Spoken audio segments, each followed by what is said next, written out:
बिस्मिल्लाहिर्रहमानिर्रहीम। अस्सलाम वालेकुम बच्चों। लास्ट टाइम हम जो डिस्कस कर रहे थे, हमारे पास जो टॉपिक था वो था इलेक्ट्रिक पोटेंशियल के रिलेटेड। तो हमने इसी के रिलेटेड कुछ फार्मूला ड्राइव किया था कि हमारे पास सपोज करें दो प्लेट्स हैं, एक प्लेट पॉजिटिव है और दूसरी हमने कहा था हमारे पास नेगेटिव प्लेट है। ठीक है, तो ये हम छोटी प्लेटें बना लेते। इस प्लेट को हमने बी का नाम दिया था और इसको हमने ए का नाम दिया था। ठीक है, तो ये एक ए प्लेट है, दूसरी हमारे पास कौन सी प्लेट है? बी प्लेट है। हमने ये कहा था, हमने टेस्ट चार्ज को मूव करवाया था ए से बी की तरफ, तो हमें इसके ऊपर क्या करना पड़ा था? वर्क।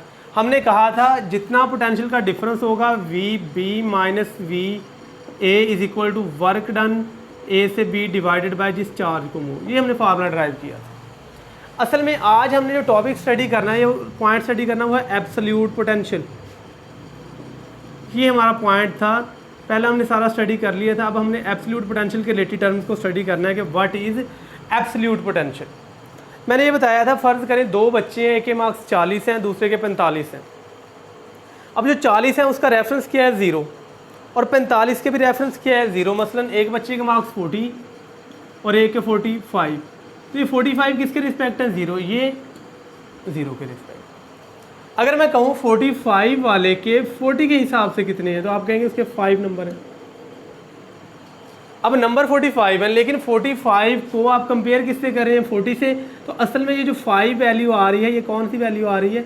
रिलेटिव वैल्यू आ रही है। ठीक है, और ये जो 45 या 40 इनका रेफरेंस क्या है? 0, और जिनका रेफरेंस 0 होता है उन्हें हम कहते हैं एब्सोल्यूट वैल्यू। तो आप ये कह सकते हैं कि असल में कौन सी वैल्यू आएगी? एब्सोल्यूट, और ये हमारे पास कौन सी होगी? रिलेटिव। अब यहाँ पे ये पोटेंशियल डिफरेंस है दो पॉइंट के दरमियान में, आप इसे रिलेटिव कह सकते हैं। एब्सोल्यूट का रेफरेंस क्या होगा? 0। इसे हम एब्सोल्यूट पोटेंशियल कहते हैं, हम कहते हैं electric potential at a point. Electric potential at a point.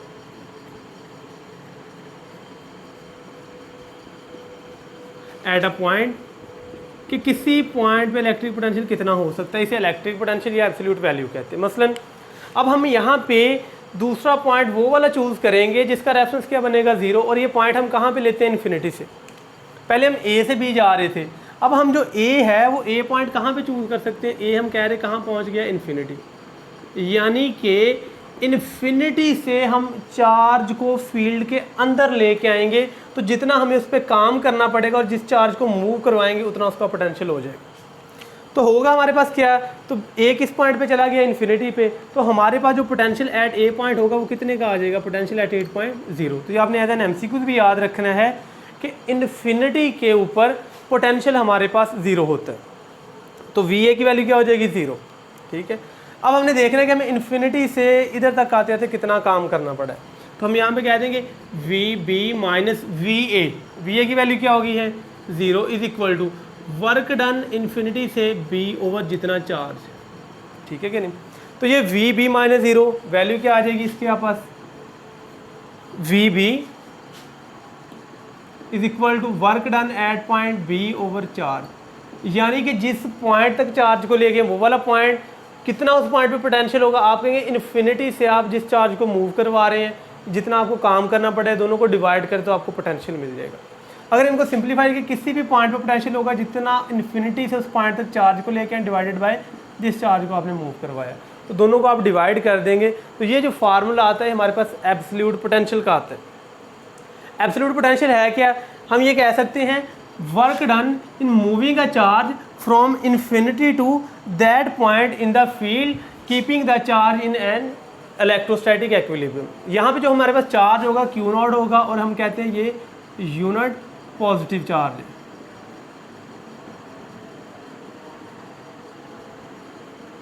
यानी कि जब ये यूनिट हो जाएगी, इसकी वैल्यू 1 हो जाएगी, तो इसकी वैल्यू 1 रखें, तो जितना पोटेंशियल होगा उतने हमें क्या करना पड़ेगा? काम। तो हम इसको डिफाइन करेंगे the amount of the work done, the amount of the work done. ठीक है कि नहीं? यानी कि उधर से हम चार्ज को फील्ड के अंदर, तो जितना हमें काम करना पड़ेगा उतना ही उसका क्या हो जाएगा? Potential. The work done in moving a charge, in moving a unit positive charge, unit positive charge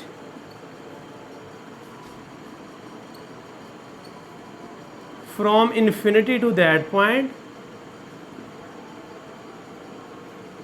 infinity to that point, कि किसी इन्फिनिटी से फील्ड के अंदर किसी पॉइंट तक लाने के जितना हमें काम करना पड़ा किसके ऊपर, यूनिट पॉजिटिव चार्ज के ऊपर, वो उसका क्या होगा, इलेक्ट्रिक पोटेंशियल। तो the amount of work done in moving a unit positive charge from infinity to that point in a field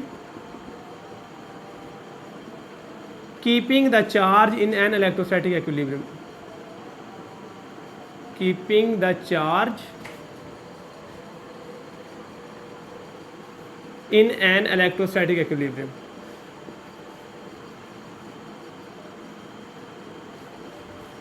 Static equilibrium. तो ये हमारे पास होता है इलेक्ट्रिक पोटेंशियल या electric potential at a point. असल में इलेक्ट्रिक पोटेंशियल या पोटेंशियल डिफरेंट टर्म सेम है, लेकिन ये एब्सोल्यूट पोटेंशियल उन दो पॉइंट का फ़र्क है जिसमें एक फील्ड के अंदर होता है और दूसरा फील्ड से बाहर, या जहाँ पे पोटेंशियल क्या होता है, ज़ीरो। असल में इसे भी आप पोटेंशियल डिफरेंस कह सकते हैं, लेकिन इसे एब्सोल्यूट इस वजह से कहते हैं कि इसका रेफरेंस क्या है, ज़ीरो, और पोटेंशियल डिफरेंस में फ़र्ज करेंगे 5 है, ये 3, 2, 1 कोई भी वैल्यू हमारे पास हो सकती है। तो ये बच्चों याद रखनी है आप पास कि एब्सोल्यूट जो पोटेंशियल है उसका जो हमारे पास रेफरेंस होता है वो क्या होता है, ज़ीरो का होता है। तो जो हमारे पास एब्सोल्यूट पोटेंशियल है इसका जो रेफरेंस होता है वो ज़ीरो असल में है, ये भी दो पोटेंशियल डिफरेंस ही, लेकिन ये उन दो पॉइंट का है जिसमें एक पॉइंट कहाँ पे होता है, इन्फिनिटी पे, और दूसरा कहाँ पे होता है हमारे पास फील्ड के अंदर। तो इसे हम स्टडी करिए, हमारे पास टॉपिक कंप्लीट हो गया बच्चों। अब आपके पास एक दो चीज़ें याद रखनी है कि वर्क भी एक स्केलर क्वांटिटी है, चार्ज भी एक स्केलर क्वांटिटी है। तो जो पोटेंशियल डिफरेंस होगा ये कौन सी क्वांटिटी आएगी आप पास, स्केलर क्वांटिटी आएगी।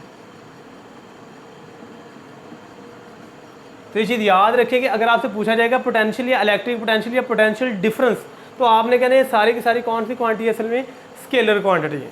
तो ये आपने नोट के तौर पे एक दो चीज़ें याद रखनी है। मैंने आपको एक चीज़ बताई थी, जो पोटेंशियल एनर्जी है, electric potential energy depends upon charge है, लेकिन इलेक्ट्रिक पोटेंशियल चार्ज पे डिपेंड नहीं करता। मसलन आप यहाँ पे आने वाला चार्ज बढ़ा देंगे तो आपको उस पर करने वाला काम भी क्या करना पड़ेगा, बढ़ाना, लेकिन दोनों की रेशियो क्या रहेगी, कांस्टेंट। तो जो पोटेंशियल है ये चार्ज पे डिपेंड नहीं करता, ये पॉइंट की प्रॉपर्टी। तो आप यहाँ पे लिख लें note number 1, electric potential energy depends upon the charge, depends upon the charge, ठीक है कि नहीं। तो अगर चार्ज बढ़ाएंगे इलेक्ट्रिक पोटेंशियल एनर्जी ज़्यादा हो जाएगी, चार्ज कम करेंगे इलेक्ट्रिक पोटेंशियल एनर्जी हमारे पास क्या हो जाएगी, कम। लेकिन इलेक्ट्रिक पोटेंशियल जो है ये चार्ज की प्रॉपर्टी नहीं है। While electric potential, E for electric, P for potential, is the property of the point in the field.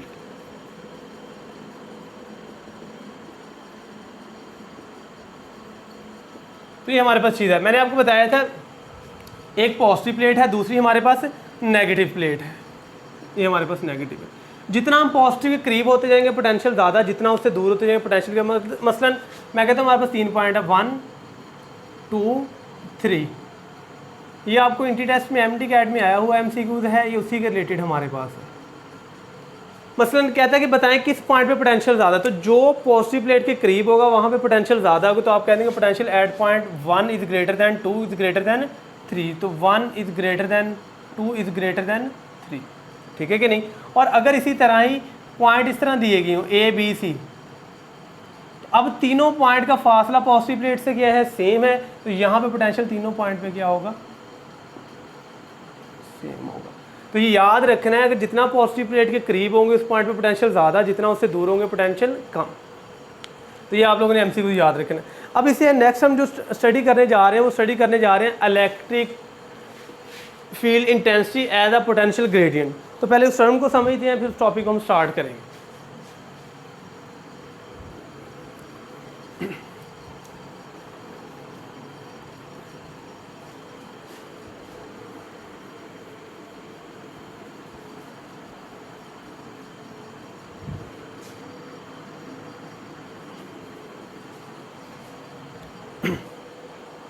अच्छा, नेक्स्ट टॉपिक है हमारे पास electric field as a potential gradient.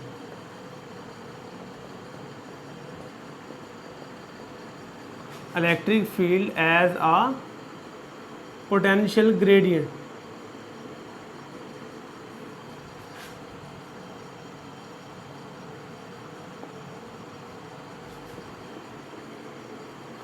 कि हमारे पास जो इलेक्ट्रिक फील्ड है, इलेक्ट्रिक फील्ड को हम किससे डिनोट करते हैं, ई से, ठीक है। पोटेंशियल को किससे डिनोट करते हैं, वी से एट अ पॉइंट, और ग्रेडियंट होता है change with respect to distance, ठीक है कि नहीं। मसलन मैं कह रहा हूँ कि दीवार है हमारे पास, यहाँ पे टेम्परेचर है 100 डिग्री सेंटीग्रेड का, आप इस दीवार से 1 मीटर दूर आते हैं, सपोज करें जी वहाँ पे टेम्परेचर रह गया 90, आप 1 मीटर और पीछे आते हैं, वहाँ पे रह गया 80, ठीक है कि नहीं। तो जैसे जैसे दीवार से फासला बढ़ रहा है, टेम्परेचर में चेंज क्या होती जा रही है, यानी कि चेंज आती जा रही है, और आपस टेम्परेचर क्या होता जा रहा है, कम होता जा रहा है। अब अगर देखा जाए हर 1 मीटर मूव करने पे कितना टेम्परेचर कम हो रहा है, 10, इधर भी 10, तो हम कहेंगे change in temperature with respect to distance 10 degree centigrade हो रहा है 1 मीटर में, इसे हम कहेंगे टेम्परेचर ग्रेडियंट, ठीक है कि नहीं। तो ये टर्म हमारे पास टेम्परेचर ग्रेडियंट के रिलेटेड आ जाती है, यानी कि हमने इलेक्ट्रिक फील्ड ई को एज आ पोटेंशियल वी और ग्रेडियंट वी, यानी कि हमने पोटेंशियल ग्रेडियंट अगर कहा जाएगा, पोटेंशियल ग्रेडियंट, पोटेंशियल का किसे नोट करना है, वी से, ग्रेडियंट क्या होगा, डेल्टा ओवर डेल्टा आर, ठीक है कि नहीं। तो ये हमारे पास पोटेंशियल ग्रेडियंट आ जाती है। इसको किसके डिनोट करना है, कहता है एज एन इलेक्ट्रिक फील्ड, यानी कि हमने ई और delta V over delta are, इनमें कोई ना कोई रिलेशन बनाना है, इसे हम कहते हैं इलेक्ट्रिक फील्ड एज आ पोटेंशियल ग्रेडियंट, ठीक है कि नहीं। यानी ये टर्म और ये टर्म, इनमें क्या क्या रिलेशन है वो हमने स्टडी करना है। उसी तरह हम लास्ट टाइम सपोज की थी कि हमारे पास 2 प्लेट्स हैं, एक प्लेट पॉजिटिव और दूसरी प्लेट हमने सपोज की थी कि हमारे पास वो प्लेट आती है नेगेटिव, ठीक है। हम एक चार्ज को मूव करेंगे, अब ये प्लेट पे पोटेंशियल कितना है, वी बी, और ये प्लेट वी और ये ए, यहाँ पे पोटेंशियल होगा वी ए। देखा जाएगा कि ए से बी या किसी 2 पॉइंट के दरमियान में मूव करेंगे तो कितना का पोटेंशियल का चेंज आएगा, या इलेक्ट्रिक फील्ड इंटेंसिटी किस तरह आएगी।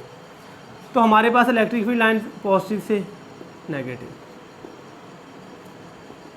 हम एक चार्ज सपोज करते हैं क्यू नॉट, ठीक है।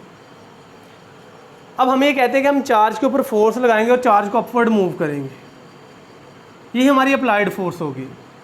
और चार्ज के ऊपर डाउनवर्ड फोर्स लगेगी, चार्ज कौन सा, पॉजिटिव, तो नेगेटिव उसको अट्रैक्ट करेगा, पॉजिटिव करेगा रिपेल, तो एक फोर्स नीचे की तरफ लगेगी, वो हमारे पास कौन सी होगी, इलेक्ट्रिक फोर्स। यानी कि अगर ये चार्ज को देखा जाए तो हमारे पास चार्ज के ऊपर डाउनवर्ड एफ ई ये लगेगी क्यू इंटू ई, और हम इसी के ऑलमोस्ट इक्वल फोर्स लगा के इसको ऊपर को मूव करेंगे तो डिस्प्लेसमेंट किधर को तय करेगा, ऊपर को। तो ये हमारे पास डिस्प्लेसमेंट डी की डायरेक्शन है, ठीक है। अब अगर देखा जाए तो हमारी अप्लाइड फोर्स ऊपर को, लेकिन इलेक्ट्रिक फोर्स किधर को लग रही है, नीचे को, और डिस्प्लेसमेंट ऊपर को तय रहा, तो एंगल कितने का बनेगा हमारे पास, 180 का। यानी कि जब हम चार्ज को ऊपर को मूव करेंगे तो फील्ड हम पे वर्क करेगा, लेकिन फील्ड का वर्क क्या होगा, नेगेटिव। रीज़न क्या है, हम फील्ड के ऑपोजिट मूव कर रहे हैं। तो हमने देखना कि हम जब चार्ज को ए से बी मूव करेंगे तो हमारे पास पोटेंशियल में चेंज डेल्टा वी किसके बराबर है, V B minus V A, किसके बराबर होता है, work done in moving a charge divided by जिस चार्ज को मूव। तो ये हमारे पास इक्वेशन नंबर 1 आ जाती है। यहाँ पे हमने असल में फाइंड करनी है टर्म वर्क ए से बी। आप कहते हैं वर्क ए से बी, जितनी फोर्स लगी है और जितना हमने डिस्टेंस तय किया। हमने कहा डिस्टेंस 2 प्लेट्स के दरमियान में डेल्टा आर है जो हमने तय करना है डी। तो हमारे पास ये आएगा एफ डी कॉस थीटा, तो ये वर्क डन ए से बी आ जाए, ठीक है बच्चों। तो जो फोर्स है हमारी अप्लाइड फोर्स ऑलमोस्ट इक्वल किसके बराबर जा रही है, एफ ई के बराबर। तो यहाँ पे आप लिख दें F E into delta R into cos of 180। 180 reason क्या, इलेक्ट्रिक फोर्स नीचे को लग रही है लेकिन हमारा डिस्प्लेसमेंट किधर को तय हो रहा है, ऊपर को। तो वर्क डन ए से B is equal to F E into delta cos 180 की वैल्यू -1, तो वर्क डन ए से B is equal to minus F E into delta R. ये हमारे पास इक्वेशन आ जाती है। अब हमें ये पता है कि चार्ज कौन सा है, क्यू है, इलेक्ट्रिक फील्ड इंटेंसिटी कितने की है, ई। तो जो इलेक्ट्रिक फोर्स लगेगी उसकी मैग्नीट्यूड होगी F E is equal to Q into. तो ये फोर्स की वैल्यू हम यहाँ पे पुट कर देंगे, तो हमारे पास फार्मूला बन जाएगा वर्क डन ए से B minus Q naught E into delta R. तो ये हमारे पास इक्वेशन आ जाती है। ये इक्वेशन नंबर 1 है, इस इक्वेशन को हम इक्वेशन नंबर 2 कह दें। ठीक है बच्चों। तो यहाँ से हम अब इसकी वैल्यू इस इक्वेशन में पुट करते हैं तो हमारे पास आंसर आएगा putting equation 2 in equation 1, putting equation 2 in equation 1, यानी कि इक्वेशन 2 को 1 में पुट करने से तो हमारे पास आएगा delta V is equal to W A B की value minus Q naught E into delta R over Q naught से क्या हो जाएगा कैंसिल, तो डेल्टा वी हमारे पास क्या आ जाएगा माइनस ई इंटू डेल्टा आर। जो ई है ये इधर आगे टर्म क्या हो जाएगी डिवाइड, तो ये minus E is equal to delta V over delta R, जो ई है वो minus delta V over delta R. तो ये हमारे पास फार्मूला डिराइव हो जाता है, इसको इक्वेशन नंबर हम 3 कह देते हैं। ठीक है बच्चों। अब हमारे पास चीज़ क्या है, अगर देखा जाए जैसे जैसे हम ए से बी की तरफ आएंगे तो पोटेंशियल हमारे पास क्या करेगा डिक्रीज़ करेगा। ठीक है कि नहीं। यहाँ पे जो नेगेटिव साइन है हमने पहले उसको स्टडी करना है कि नेगेटिव साइन असल में किस चीज़ के लिए। अब गौर करें जैसे जैसे ए से बी की तरफ आएंगे तो हम किन को फॉलो कर रहे हैं इलेक्ट्रिक फील्ड को फॉलो कर रहे हैं, यानी कि ए से बी इलेक्ट्रिक फील्ड किधर से किधर है ए से बी की तरफ उसकी डायरेक्शन है। अब जैसे जैसे बी से ए, जैसे जैसे बी से ए की तरफ मूव कर रहे हैं हम अलॉन्ग किसके मूव कर रहे हैं along the electric field lines या इलेक्ट्रिक फील्ड। लेकिन जैसे जैसे हम इलेक्ट्रिक फील्ड लाइन को फॉलो करते हैं तो हम बी से किस पे पहुंच जाते हैं ए पे, और हम ये देखते हैं कि जैसे जैसे बी से ए की तरफ आएंगे तो हमारा पोटेंशियल क्या करता रहता है डिक्रीज। यानी कि अगर हम इलेक्ट्रिक फील्ड को फॉलो करेंगे या इलेक्ट्रिक फील्ड लाइंस को फॉलो करेंगे तो उसके सिमत चलते चलते हमारा पोटेंशियल क्या होता जाएगा कम। तो हम ये कह सकते हैं कि अब जैसे जैसे बी से ए की मूव करते हैं तो हमारा पोटेंशियल क्या होता रहता है कम, और जिधर को हमारा पोटेंशियल कम होगा असल में इलेक्ट्रिक फील्ड भी किसकी सम्मत होगा उधर को होगा। तो यहाँ से negative sign indicates that the direction of electric field is along the, अब हमें ये पता है इलेक्ट्रिक फील्ड इंटेंसिटी है कि अगर हम इलेक्ट्रिक फील्ड को फॉलो करेंगे इलेक्ट्रिक फील्ड की डायरेक्शन उसकी तरफ है पॉजिटिव से नेगेटिव, और पॉजिटिव से नेगेटिव हमारा पोटेंशियल क्या होता रहता है कम। तो हम ये कहेंगे कि negative sign indicate that the direction of electric field intensity is along the decreasing potential।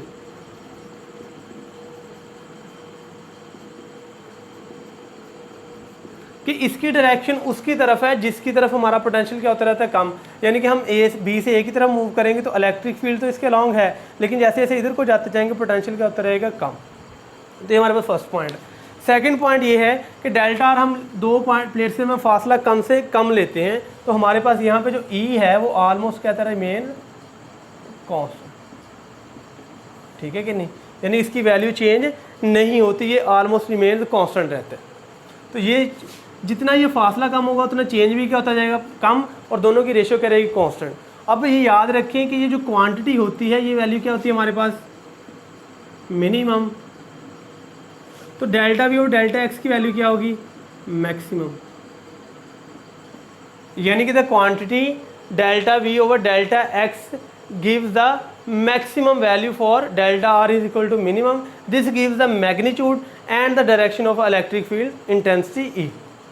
तो ये बेशक डेफिनेशन लिख लीजिएगा कि delta V over delta x gives the maximum value and it gives the magnitude and the direction of the electric field. जिधर को हमारा potential कम होगा इलेक्ट्रिक फील्ड हमेशा उधर को फॉलो करेगा।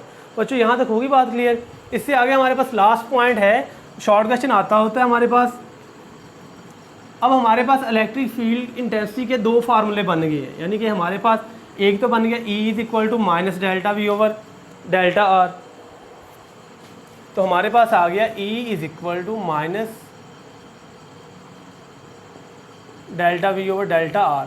तो इधर से अगर इसका यूनिट निकाल लें पोटेंशियल का वोल्ट, इसका मीटर, एक यूनिट तो यह एक हमारे पास होता है E is equal to force पर यूनिट 4 यानी न्यूटन पर कूलम। तो ये भी इलेक्ट्रिक फील्ड इंटेंसिटी का यूनिट है और ये भी हमारे पास इलेक्ट्रिक फील्ड इंटेंसिटी का यूनिट है। तो हमें ये प्रूफ करना है कि वोल्ट पर metre is equal to newton पर कूलम। तो ये हमारे पास शॉर्ट क्वेश्चन आता होता है, हमारे पास काफ़ी इंपॉर्टेंट शॉर्ट क्वेश्चन है, प्रूव दैट वोल्ट पर metre is equal to newton पर कूलम। तो ये इसकी लेफ्ट हैंड साइड है, ये इसकी राइट हैंड साइड है। तो हम यहाँ पे लिखते हैं लेफ्ट हैंड साइड वोल्ट पर मीटर। अब हमें ये पता है कि जो वोल्ट होता है वो work done per unit charge होता है। तो वर्क का यूनिट जॉल, चार्ज का कूलम, तो वोल्ट क्या आ जाएगा जॉल पर कूलम। तो इस क्वेश्चन में पुट करें, ये आ जाएगा जॉल पर कूलम और इधर मीटर, तो जॉल कूलम मीटर हमारे पास है। ठीक है बच्चों, अब जो जॉल है ये वर्क का यूनिट है, यानी वर्क किसके बराबर होता है FD। तो जॉल आ जाएगा हमारे पास न्यूटन मीटर, इसमें वैल्यू पुट करें न्यूटन मीटर कूलम मीटर, तो मीटर मीटर से तो न्यूटन पर, तो ये कौन साइड आ जाएगी हमारे पास राइट हैंड। तो यही हमारे पास प्रूफ करना था कि left hand side is equal to right hand side, यानी कि वोल्ट पर metre is equal to newton पर कूलम। तो ये बच्चों याद रखनी है कि हम वोल्ट पर मीटर ले लें चाहे न्यूटन पर कूलम ले लें, बात दोनों की होगी सेम होगी। तो बच्चों ये आज का हमारा टॉपिक था। इंशाल्लाह ताला हम नेक्स्ट टॉपिक जो है वो स्टार्ट करेंगे। तो यहाँ तक आप लोगों का कोई क्वेश्चन है या आपके पास कोई चीज़ समझ नहीं लगी तो आप दिए गए कॉन्टैक्ट नंबर पे रब्ता कर सकते। तब तक के लिए बच्चों अल्लाह हाफिज़।